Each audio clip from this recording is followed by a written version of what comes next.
Hey there, students. So this is Mrs. Brunk, and in our last lesson, we began to review solving systems of linear equations, which was something we learned how to do in Algebra 1.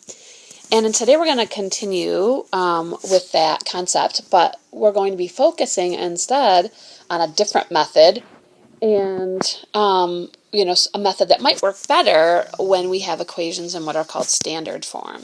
So today's lesson is going to be focusing on using what's called the elimination method, and sometimes you'll hear it called the adding or subtracting method. So solving linear systems by using the elimination method, our essential question is, how can you solve a system of linear equations by adding or subtracting? So the elimination method is a method used to solve systems of equation in which one variable is eliminated by adding or subtracting the two equations in the system. So here are the 3 steps to use elimination. Number 1, add or subtract the equations to eliminate one variable and then solve for the other variable. Now I usually like to keep it so that I'm always adding. So I like to call this just the adding method. So I'm going to get rid of the or subtracting, and I'll tell you how we can be sure that we can always add.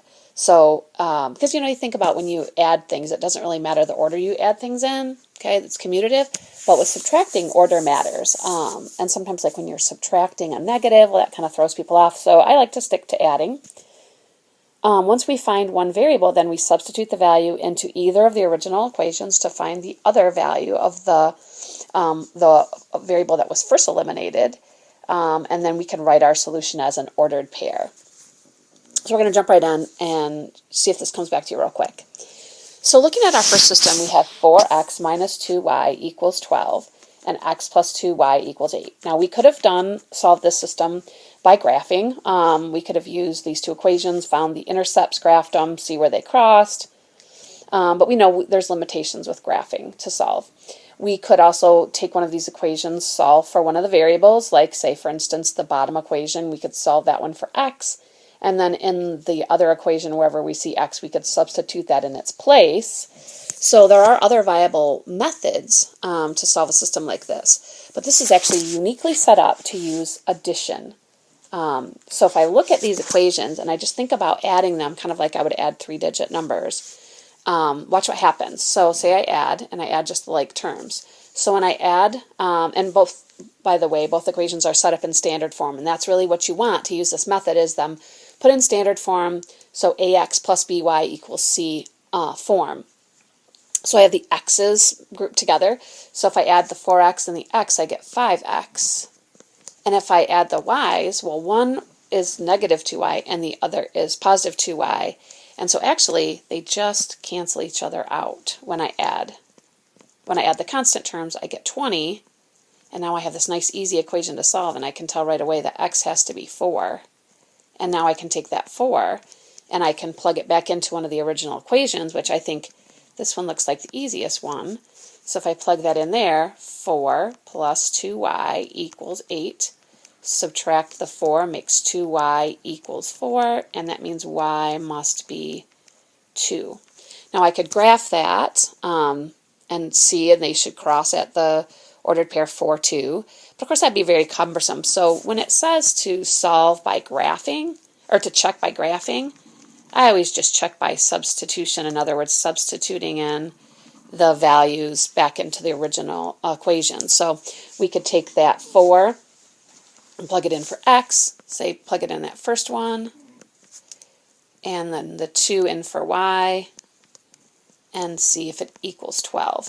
And you could substitute it into either one of the original equations, and if you really wanted to be for sure, you'd plug it into both to know absolute certain. So that means the ordered pair, that is the solution, is 4, comma, 2. Now here's why that worked. Why that worked is because these two y coefficients were opposites of each other.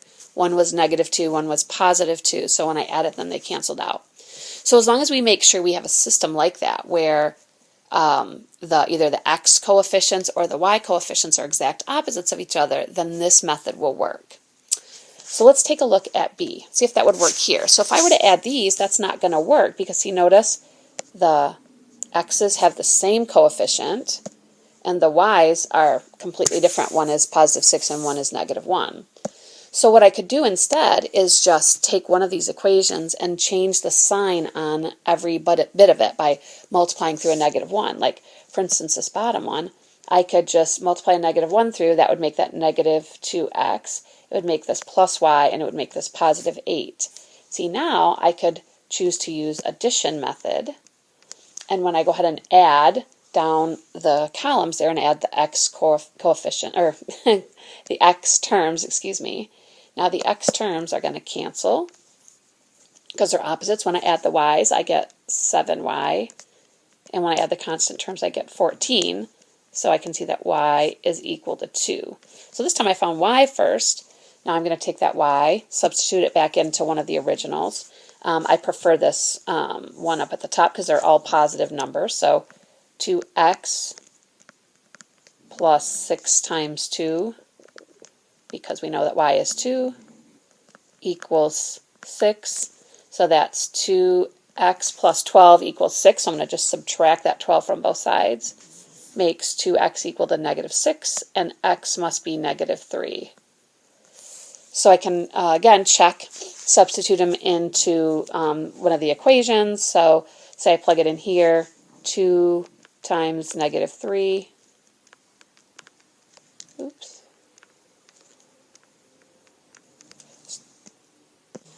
Plus 6 times 2, so that's negative 6 plus positive 12 is 6, and that's what it's supposed to equal. So checking it in one of those works, and I know my ordered pair then is negative 3, comma 2. Of course, you could choose to get a piece of graph paper, graph them, and see if they cross at negative 3 too. That definitely would not be the most efficient way to check. And we already know the drawbacks of graphing, so I'm not really a fan of that direction to check by graphing. So keeping that in mind, we're going to go ahead and designate these next two as the you try questions. So these are your turn to try. So pause the video now, try example A and B by adding or subtracting, and two making to check to see how you did. Pause the video now.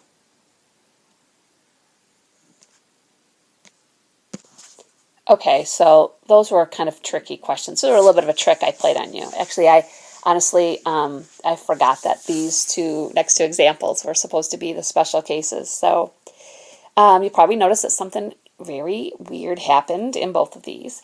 With A, when I went ahead and added them, because the x's were opposites, everything canceled for everything. So I got 0 equals 0. Well, remember back when we did substitution, when we got something like that, what that really meant is that there's infinite solutions, that really anything would work, and that's because these two equations actually represent the exact same line. This is coinciding lines, and so when that happens, they coincident lines, and so they actually intersect at every single point. So there's infinite solutions. Now with the second one, we ended up with a statement that's untrue. 0 does not equal negative 6, right? We know that's not true. So this means there are no solutions, or these are parallel lines. They never cross. And it's hard to see that when they're in this form, of course, because you can't see what their slopes are. You're not actually graphing them to see they're parallel.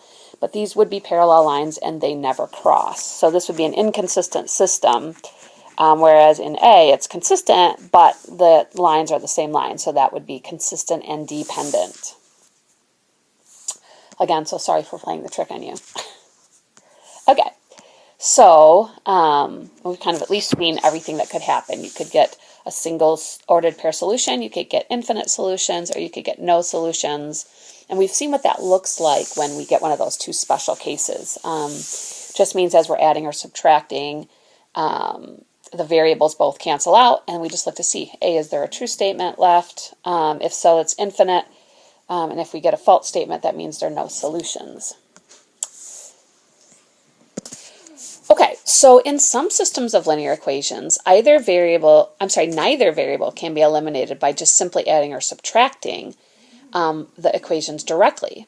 In these systems, you need to multiply, so we are anything, multiply one or both equations by a constant so that adding or subtracting the equation would eliminate one or more of the variables. So in other words, we're just going to have to manipulate them a little bit so that we can get the same scenario that we had in the initial 4 examples. So the first thing we want to do is decide what variable we want to eliminate, and then we may have to multiply one or both equations by some constant, and then we can go back through our process. So looking at example A, I see that the two x coefficients are 3 and 2, okay? And I see that the two y coefficients are 8 and -2. Now, in order to get the x's to be the same, I couldn't just multiply one or the other of them by some integer constant. Now, I might be able to multiply by some decimal or something, but I usually try to focus on just multiplying by an integer value. And so I'm going to go with instead trying to get so that these y coefficients are opposite. So I want them to be exactly the opposite, because then when I add, they'll cancel out. So rather than trying to make them the same, I want them to be the opposite.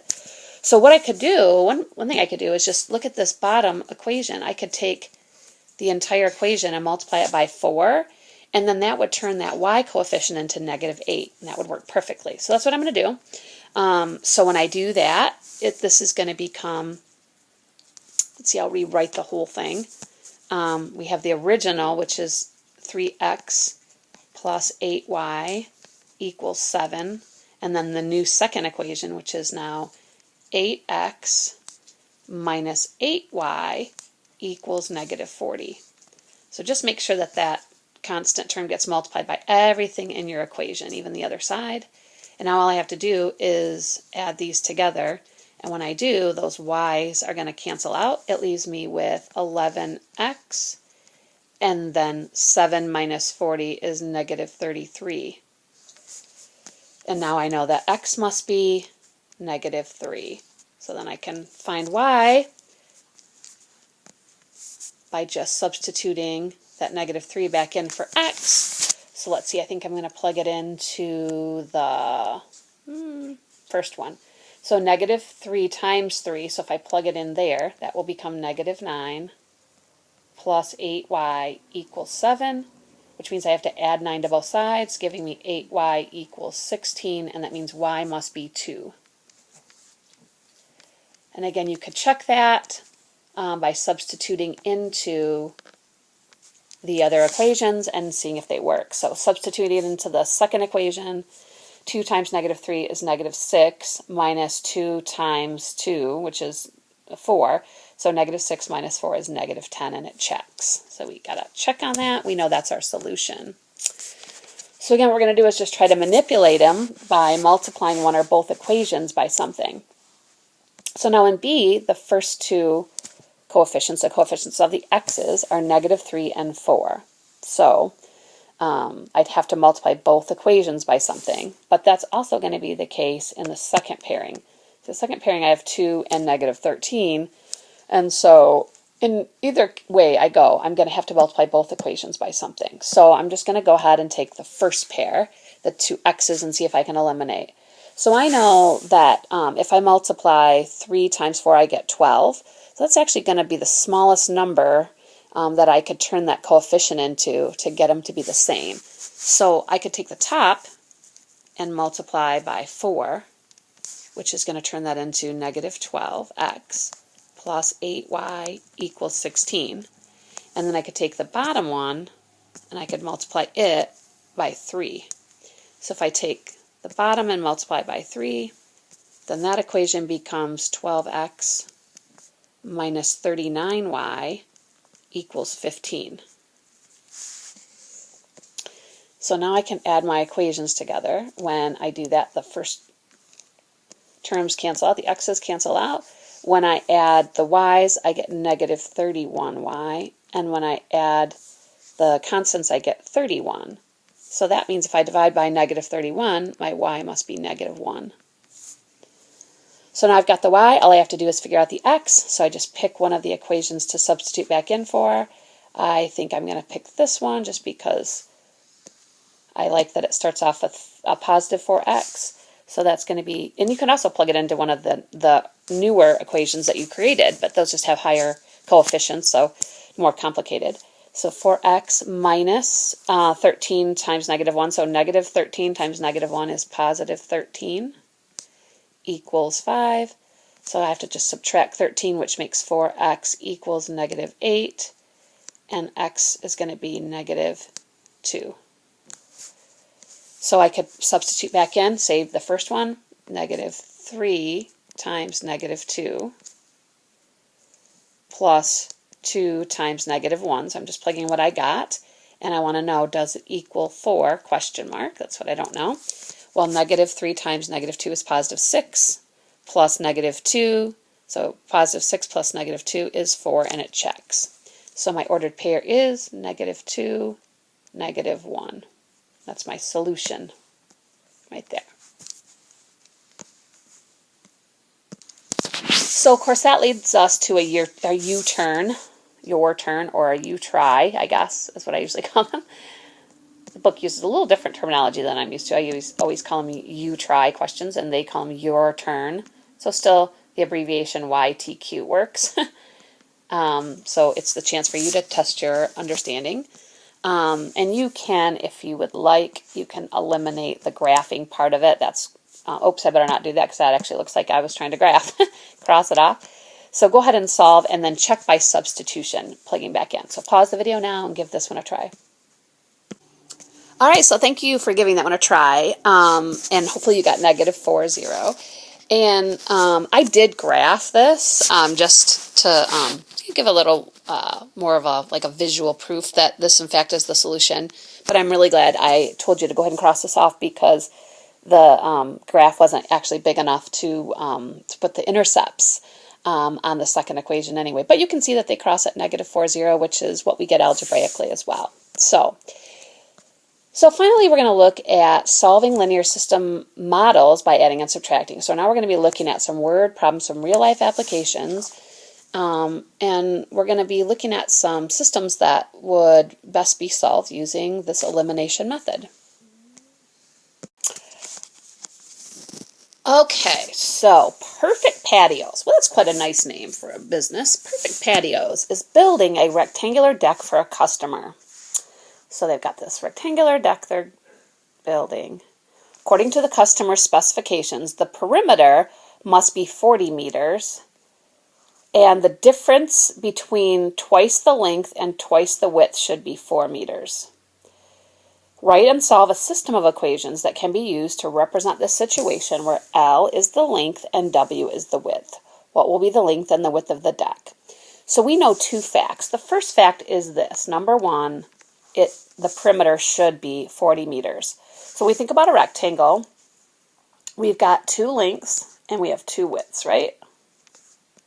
And we don't know how these are supposed to relate to each other. Like we don't know, that the length is twice as long as the width or anything like that. We just simply know there's two lengths and two widths. So we're going to write an equation that uses two variables. We know 2 L's plus 2 W's equal 40. That's the perimeter. Fact 2 is that the difference between twice the length and twice the width should be 4 meters. So the difference between twice the length, so 2 times the length, and 2 times the width, so that is the difference between twice the length and twice the width, should be 4 meters. So now we've got two equations that both use the variables L and W.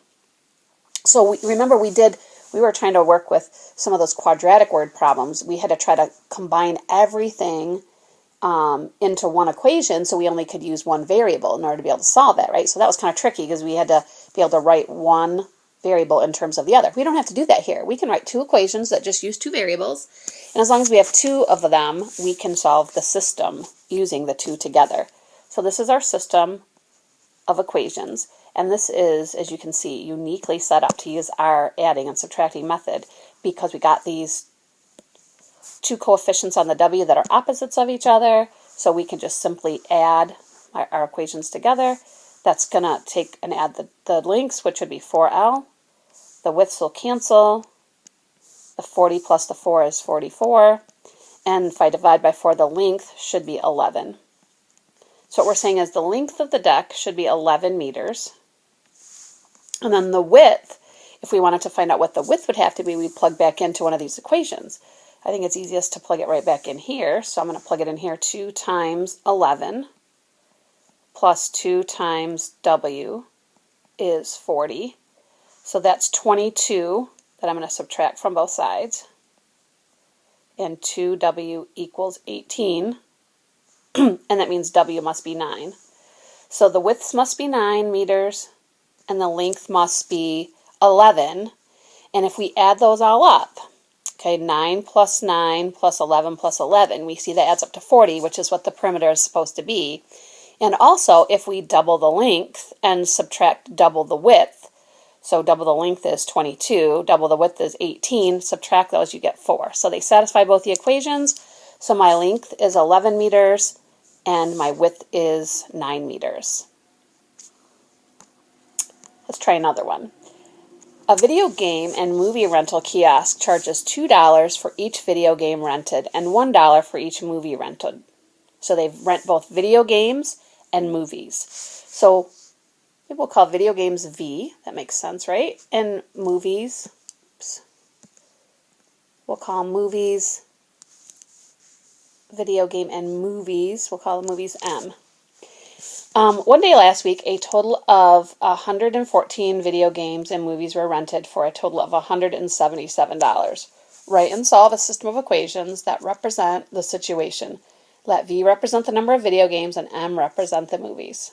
Okay, so for every movie that you rent, it costs $1. And for every video game, it costs $2. So we have two things that we know. We know the total of rentals, and we also know, which is this right here, 114, right? And we also know the total cost of those rentals. So these are actually going to represent our two equations. We're going to write one that talks about the rentals and one that talks about the cost. So first of all, renting video games and movies, right? Together, they rented 114 of them. So that would be V plus M equals 114. So let's say they rented 20 videos.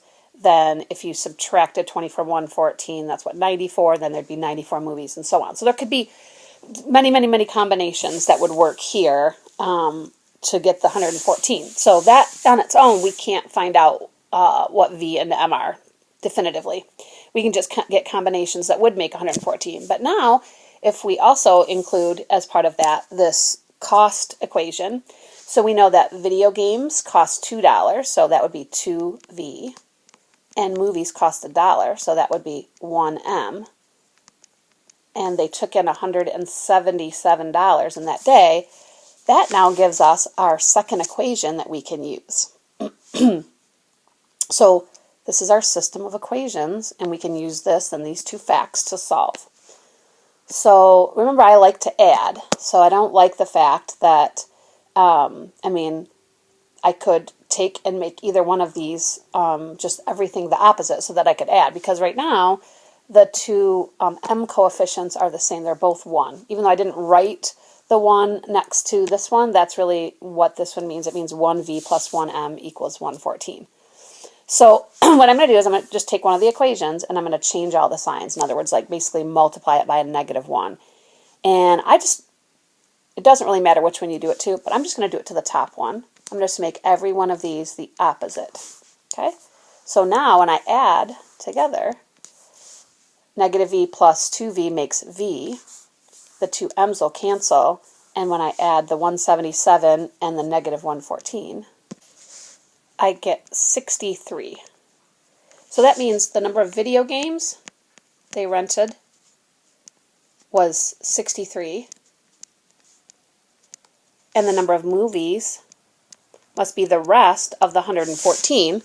So that would be 114 minus 63, or 51. So they rented 51 movies out, and they rented 63 video games.